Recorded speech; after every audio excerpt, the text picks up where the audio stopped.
자, 증권사 주간 추천주 분석하는 시간입니다. 구독, 좋아요 눌러주시면 대단히 감사하겠습니다. 자, 오늘 이번 주 11월 마지막 주 증권사 주간 추천주 보면 포스코 퓨처엠, 컨텐트리 중앙, 이노와이어, NC소프트, SK텔레콤, 원택 뭐 이렇게 있는데 이 중에 컨텐트리 중앙하고 그리고 NC소프트 한번 관심 가져보시면 괜찮지 않을까 뭐 이렇게 생각이 되는데요. 먼저 포스코 퓨처엠입니다. 증권사 추천 내용을 보면 국내 2차전지 소재업체 중에서는 유일하게 천연 흑연과 인조 흑연의 내재화를 구축 중에 있고, 그리고 12월 내달 1일 12월 1일부터 중국이 흑연 수출을 통제하기로 했다고 하네요. 그러니까 직접적으로 흑연을 내재화 구축하고 있는 포스코 퓨처엠의 기업 가치가 주목받고 상승할 전망이다. 뭐 이런 내용인데, 자, 흑연을 내재화를 구축하고 있다. 뭐 이 내용은 그러니까 포스코 퓨처엠 같이 2차전지 소재 업체는 흑연을 이렇게 원재료를 사와 가지고 그것을 제조해서 2차전지 소재로 만든다는 건데, 그 흑연을 내재화한다는 거는 흑연 자원을 광물을 직접적으로 채굴한다는 이야기입니다. 아마 이 광산 개발도 이렇게 투자를 하고 있는 것으로 알고 있는데, 흑연을 내재화하게 되면 이에 따라서 비용도 발생하게 되겠죠. 비용도 발생하게 되고 그에 따라서 또 리스크도 상당히 좀 있습니다. 광물 개발 업체들이 광물 자원 개발업이 그렇지 않습니까? 비용도 있고 리스크도 있다는 점도 내재화 구축한다는 게 반드시 좋은 의미는 아닌데, 어쨌든 중국이 수출 규제를 한다고 하니까 이에 따라 가지고 기업 가치는 주목을 받을 것으로 저는 보고 있습니다. 12월 1일이니까요. 다음 달 1일부터니까 나름 단기적으로 한번 관심 가져만 볼만 하지만, 그렇다 하더라도 이 업황의 영향을 벗어날 수는 없겠죠. 요즘에 전기차 공급 과잉, 생산을 줄인다는 이런 내용 때문에 2차전지 업체들 에코프로 포함해서 주가가 하락세를 보이고 있고 반등이 잘 안 나오고 있는데요. 이 부분이 아마 이 포스코 퓨처엠도 에코프로 주가의 흐름과 상당히 유사하게 갈 것으로 봐집니다. 아마 에코프로 같은 경우에 지금 주가가 한번 고점을 찍고 나서 반등도 좀 부진한 흐름인데, 포스코 퓨처엠도 아마 중기적으로는 에코프로 주가 흐름에 상당히 동조화되지 않을까 이렇게 보고 있습니다. 그렇지만은 내달 1일부터 중국의 흑연 수출을 통제한다고 하니까 단기적으로는 좀 영향을 받겠지만 그렇게 크게 중장기적으로 올라갈 그런 재료는 아니다고 이렇게 봐집니다. 차트 한번 보시면 포스코 퓨처엠이 이때 에코프로와 같이 이때 한번 피크를 한번 찍고요. 그 이후에 쭉 빠지고 나서 이 당시에 정부 우리 금감원에서 공매도를 금지한다는 그 내용 때문에 한번 급등을 했다가 그 이후에 쭉 빠져버렸죠. 지금 지수는 좀 반등이 나오고 있는데 포스코 퓨처엠은 아무래도 에코프로의 흐름과 거의 비슷하게 가고 있습니다. 에코프로 주가가 이게 에코프로 주가 흐름인데 거의 비슷하게 가고 있는데, 포스코 퓨처엠도 주가가 아마 업황이나 에코프로 주가의 흐름과 동조화될 수밖에 없을 것이다 이렇게 봐집니다. 어쨌든 그렇지만 12월 1일 중국이 흑연 수출 통제에 들어간다고 하니까 단기적으로는 조금 부각될 수 있는데, 좀 길게 강세 마인드로 접근할 수 있는 종목은 아닌 것 같습니다. 자, 두 번째로는 컨텐트리 중앙인데요.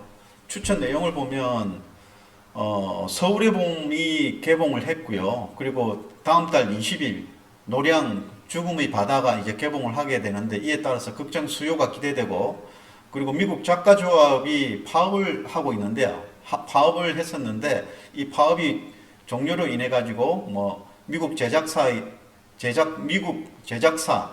그 실적 정상화가 기대된다, 그런 내용입니다. 아마 이 부분은 지금 현재 이달 22일에 서울의 봄이 개봉되었는데 일단 투자 심리 회복에는 좀 긍정적입니다. 서울의 봄이 그 개봉 나흘 만에 100만 관객을 돌파했다고 하죠. 100만 관객, 나흘 만에 100만 관객 돌파했으면 나름 좋은 결과가 나온 것 같습니다. 그리고 넷플릭스 작가, 지금 이 고객사가 넷플릭스인데요. 넷플릭스 작가하고 배우 조합에서 파업을 이렇게 했는데요. 2주 전에 종료가 되었습니다. 2주 전에 충분히 종료가 되었기 때문에 파업 종료로 실적 회복이 기대된다. 이 내용은 이미 주가에는 반영이 되어 있다고 보셔야겠죠.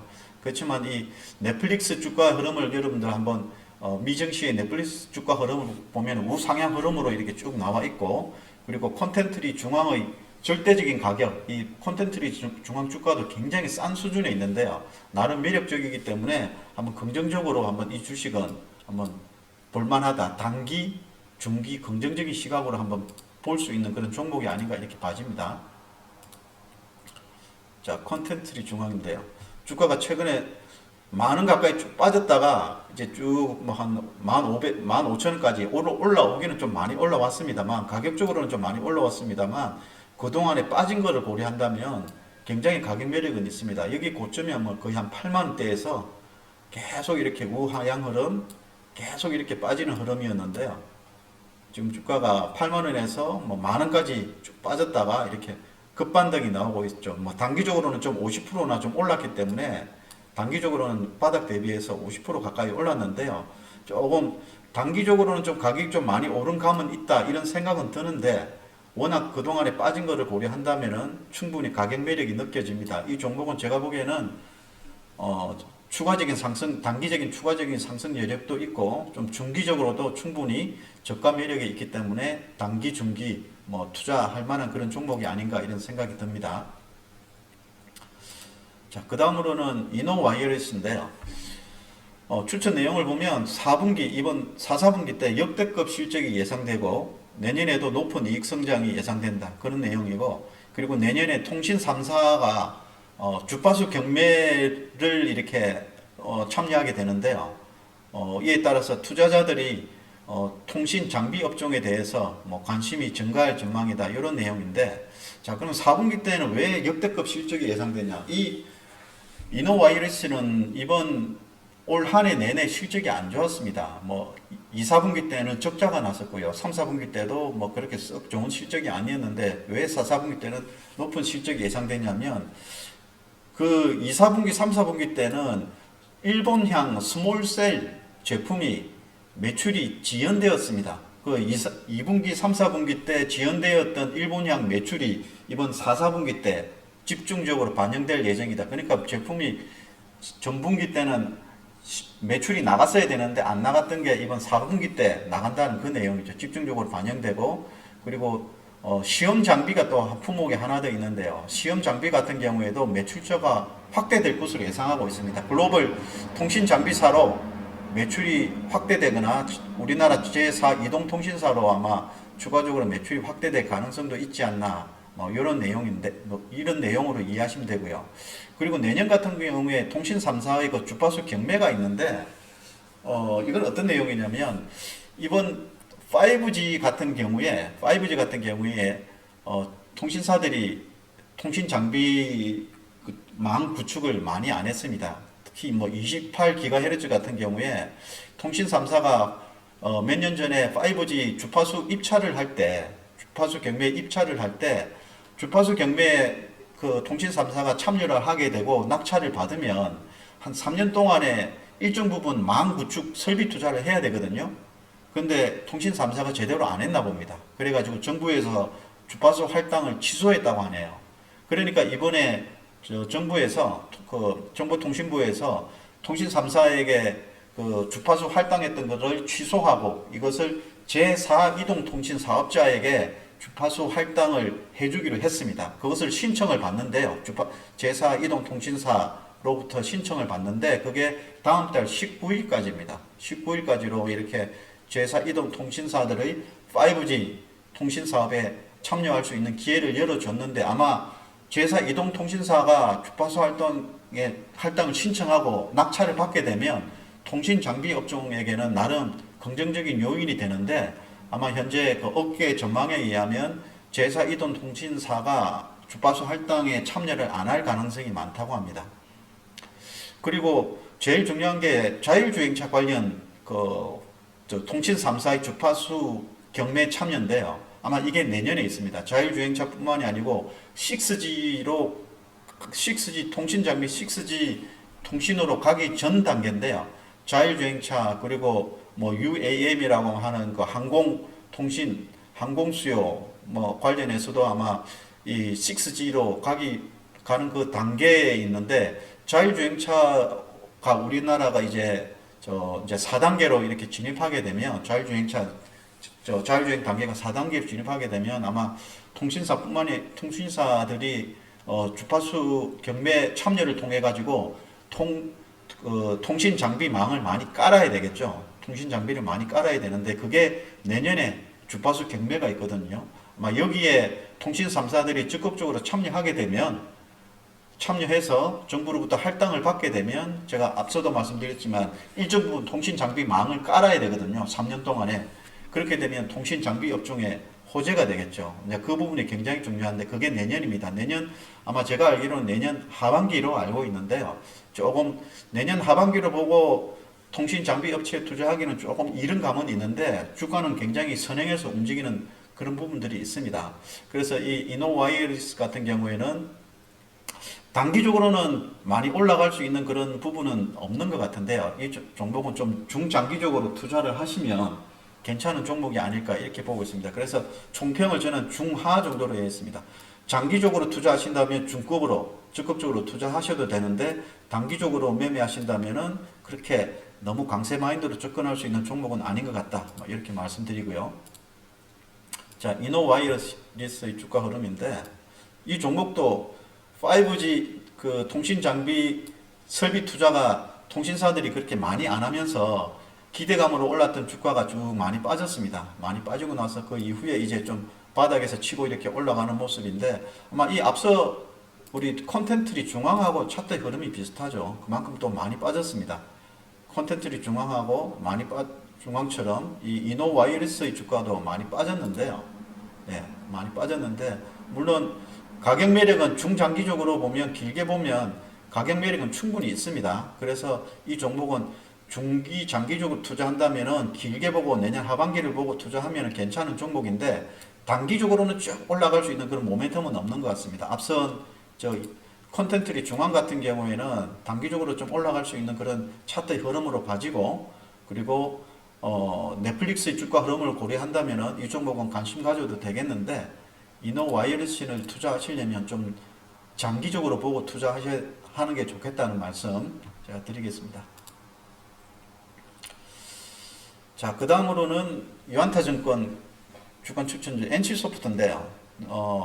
4분기 때 리니지 W하고 리니지 2M의 업데이트로 인해 가지고 매출 회복이 예상되고 그리고 12월 7일 신규 대작 PC 게이밍 TL이 국내 출시가 된다고 하네요. 그 모멘텀이 있다고 이런 내용이고 그리고 내년 같은 경우에 최소 3개의 신작 출시가 있기 때문에 신작 모멘텀이 재개될 것이다. 현재 주가가 PBR 수준으로 하면 1.5배 수준이기 때문에 내년 신작 3개가 흥행을 하게 되면 주가는 릴레이팅 한 단계 레벨업 될 것이다. 그런 내용인데 자, 4분기 때는 물론 매출 회복은 되겠지만 전년 동기 대비해서 실적을 비교한다면 전년 동기 대비해서 아주 역성장이 심하게 나올 것 같습니다. 매출이 15% 줄고 영업이익도 50% 이상 감소할 것으로 매출은 회복되겠지만 영업이익 감소폭이 너무나 좀 크게 느껴집니다. 그렇지만 이 부분은 주가에는 이미 주가도 이 종목도 이미 많이 빠져 있거든요. 주가에는 선반영되어 있다고 판단되고 그리고 12월 7일에 있을 그 신규 대작 TL 국내 출시 모멘텀은 제가 보기에는 단기적으로는 주가에는 아주 긍정적으로 작용할 것 같습니다. 주로 게임주의 주가 흐름은 신작이 출시되기 전에 주가가 오릅니다. 신작 출시 모멘텀으로 그 기대감으로 올랐다가 막상 출시를 하고 호재가 노출되고 나면 그때 주가가 조정이 나오는 경우가 많거든요. 그래서 12월 7일에 아주 신규 대작을 출시를 앞두고 있기 때문에 주가는 긍정적으로 작용할 것으로 봐지고요. 그리고 내년 같은 경우에 신작 게임 3개가 출시가 예상되어 있다고 하는데 아마 지금 현재 NC소프트와 같은 이 게임 업종은 한동안 제가 보기에 한 2, 3년 정도가 신규 대작 출시가 그렇게 많이 없었습니다. 업데이트를 하는 그 수준이었고 신규 대작 출시가 없었는데 내년 같은 경우에는 신규 대작 출시가 또다시 시작되는 그런 업황상으로 보면은 업황이 턴 어라운드 될 수 있는 그 하나의 업황 사이클 상으로 보면 우상향 흐름으로 갈 수 있는 그런 시점이거든요. 그래서 NC소프트 같은 게임주 같은 경우에는 단기적으로 그리고 좀 중기적으로도 투자를 할 수 있는 종목이기 때문에 저는 총평은 뭐 중급 이상으로 투자 가능한 종목으로 봐집니다. 자, NC소프트 주가 흐름인데요. 이 주식도 엄청 많이 빠졌습니다. 고점 대비해서 예전에 80만원, 뭐 85만원 가던 주식이 20만원까지 빠졌다가 지금 27만원 가까이 이렇게 올라와 있는데요. 고점 대비해서 단기적으로도 고점 대비해서 좀 많이 빠졌다가 이렇게 올라가는 흐름입니다. 주가는 충분히 단기적으로 더 올라갈 수 있는 차트 흐름으로 봐지고요. 네, 단기 고점이 지금 여기가 단기 고점이 27만 3천 원인데 27만 3천 원을 돌파하게 되면 추가적으로 올라갈 수 있는 가격대는 충분히 가격 매력은 있고, 그리고 다음 달 신작 출시가 예정되어 있기 때문에 한번 주가는 우상향 흐름을 보일 것으로 봐집니다. 단기적으로도 가격이 21만 원에서 27만 원 정도, 뭐 많이 오른 것도 아니고요. 대신에 고점 대비해서 많이 빠졌기 때문에 이 종목은 단기, 중기적으로 한번 관심을 가져도 되는 종목이 아닌가, 뭐 이렇게 말씀을 드리겠습니다. 자, 끝으로 원택인데요. 얼마 전에 이 종목은 스펙 상장한 기업입니다. 조금 생소한 기업이기도 한데 레이저 의료기기 업체입니다. 고주파나 레이저를 이용해서 피부 미용을 이렇게 치료를 하거나 혹은 초음파를 이용해 가지고 머리 두피 마사지를 하는 뭐 그런 제품을 만드는 업체로 보시면 되고요. 추천 내용을 보면 3분기 때 신제품을 출시를 했는데 이게 4분기 때 본격적으로 매출에 반영된다고 하고요. 그리고 동남아향 마케팅 강화로 인해 가지고 수출 비중이 확대될 것으로 그렇게 기대가 되고, 그리고 남미에 진출했는데 남미 진출이 성공하게 되면 밸류에이션이 업사이드 한 단계 레벨업 가능하다, 그런 내용인데, 자, 괜찮은데 일단 이 회사는 매분기 실적이 고성장 중에 있습니다. 그 부분은 긍정적이지만 주가는 이미 그 부분을 고성장할 것으로 투자자들은, 시장은 이미 예상하고 있고, 그만큼 주가도 비싸게 거래되고 있습니다. 고평가 거래 중에 있고, 그리고 미국 FDA, 그리고 유럽, 중국 CFDA, 즉 그러니까 각 주요국의 보건복지부라고 할까요? 주요국들의 그런 의약품 관련 정부기관으로부터 승인을 많이 받았습니다. 이 종목은 제품이 나름 우수한 제품을 많이 만들고 있고, 효능이 좋은 제품을 만들고 있고, 그 인정도 이미 획득을 한 상태이기 때문에 동남아 같은 경우에는 당연히 미국과 유럽, 중국의 승인을 받았는데 동남아도 당연히 매출 증대가 되지 않을까, 이거는 뭐 당연한 수순 같고요. 그리고 남미 진출 시에 밸류에이션 상향이 가능하다, 뭐 그런 내용인데, 글쎄요, 지금 브라질 같은 경우를 염두에 두고 있는데 이미 이 회사도 브라질의 유통 채널을 보유하고 있습니다. 그리고 연내인 허가 취득이 될 것으로 기대를 하고 있는데 주가는 일정 부분 선반영하고 있습니다. 이미 뭐 유럽과 미국, 중국으로부터 제품 사용 승인을 받았기 때문에 브라질 같은 경우에도 뭐 인허가가 나지 않을까, 아마 투자자들은 이렇게 예상을 하고 있습니다. 그래서 이 종목은 뭐 썩 좋은 점수는 줄 수 없다, 뭐 이렇게 말씀을 드리겠고요. 제가 아까 주가는 실적이 매분기 고성장 중이라고 말씀드렸죠. 이미 주가도 이렇게 반영을 하고 있습니다. 아주 단기적으로도 좀 중기적으로 많이 오는 상태입니다. 스펙 상장 후에 계속해서 중기 차트를 보면 우상향 흐름을 보였고, 그리고 주가도 거기에 따라서 좀 많이 올랐고요. 15,000원 갔다가 지금 8,000원까지 빠졌다가 지금 현재 다시 만원까지 지금 올라가 있는 상황인데, 현재 주가를 보면 지금 시가총액이 8,800억입니다. 고주파 레이저 치료 업체가 그래도 8,800억이나 밸류에이션 시가총액이 8,800억이나 하고 있다는 것은 굉장히 회사가 굉장히 좀 우량한 회사인 것 같기도 하고요. 또 반대로 이야기하면 너무 비싸 보이기도 합니다. 한번 실적을 한번 볼까요?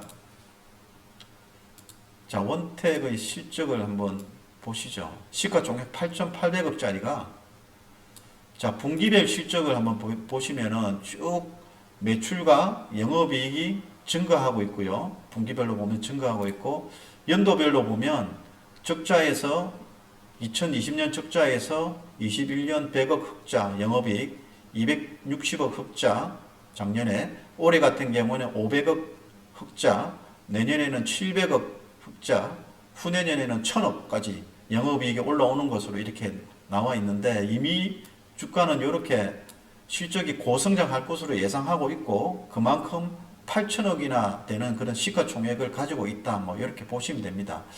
분기 실적은 제가 보기에는 계속해서 분기 실적은 고성장할 것으로는 저도 예상은 하는데 그만큼 그에 따라서 주가는 선반영하고 있다. 이렇게 보시면 됩니다. 조금 밸류에이션 상으로 보면 조금 비싸다는 생각은 드는데 단기적으로는 추가적으로 올라갈 여건은 남아 있는 것 같습니다. 제가 보기에는 단기적으로는 추가적으로는 좀 더 올라갈 것으로 봐지는데요. 이 고점을 여기 있는 고점을 돌파하고 올라가기는 조금 시간이 좀 걸릴 것 같습니다. 그래서 아마 저는 그래서 이 차트 흐름을 보면 한번 쭉 단기적으로는 좀 올랐다가 아마 반락이 나오지 않을까 이런 식으로 이런 생각이 듭니다. 단기적으로는 조금 더 업사이드 올라갈 수 있는 여력은 남아 있는 것 같은데 이 종목은 단기적인 관점에서 봐야 되지 길게 보고 투자하기에는 조금 주가는 좀 비싸 보인다. 뭐 이렇게 말씀드리겠습니다. 자, 구독 좋아요 한 번 더 부탁드리고요. 네, 시청해 주셔서 대단히 감사합니다. 수고하셨습니다.